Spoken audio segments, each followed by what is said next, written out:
اسلام میں بہت سے دردناک واقعات پیش آئے ہیں.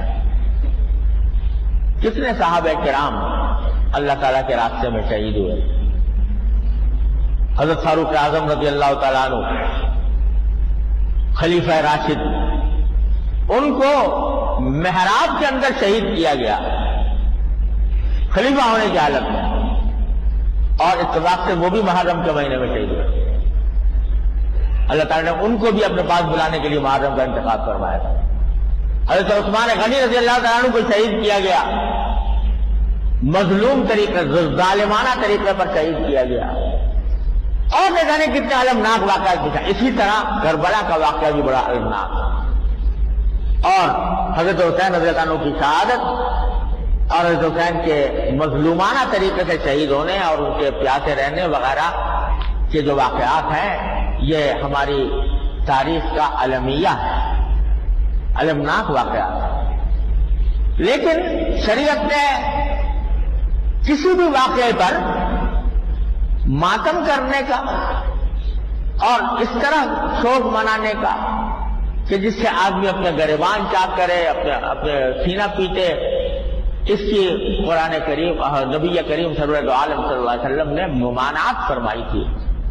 لیس منا من ضرب الخدود وشق الجیوب، جو اپنے رخساروں پر تماچے مارے اور گریبان چاک کرے، کسی کے سوگ میں، کسی کے ماتم میں، وہ ہم میں سے نہیں ہے، یہ فرمایا رسول کریم.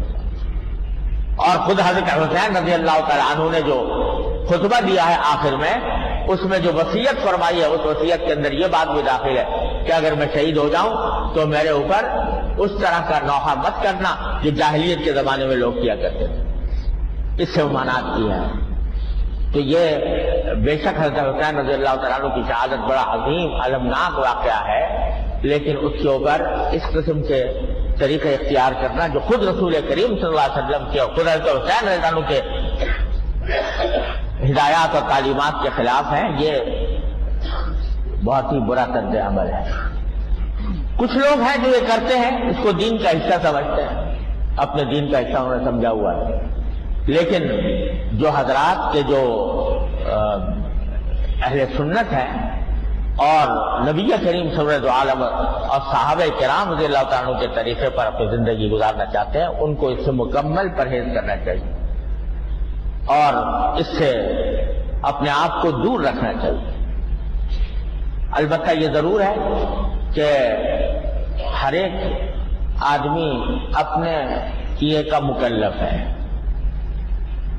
ہر ایک آدمی نصیحت کی جا سکتی ہے، فہمائش کی جا سکتی ہے، دلائل کے ساتھ کسی کے موقف کو غلط کہا جا سکتا ہے، لیکن اس کو باہمی خونریزی کا ذریعہ بنانا اور آپس میں لڑائی جھگڑے کا ذریعہ بنانا، یہ کسی طرح ہمارے دین کی تعلیم نہیں ہے کہ ہم اس کی بنا پر ایک دوسرے کے خون کے پیاسے ہو جائیں، ایک دوسرے کی جان لینے لگیں.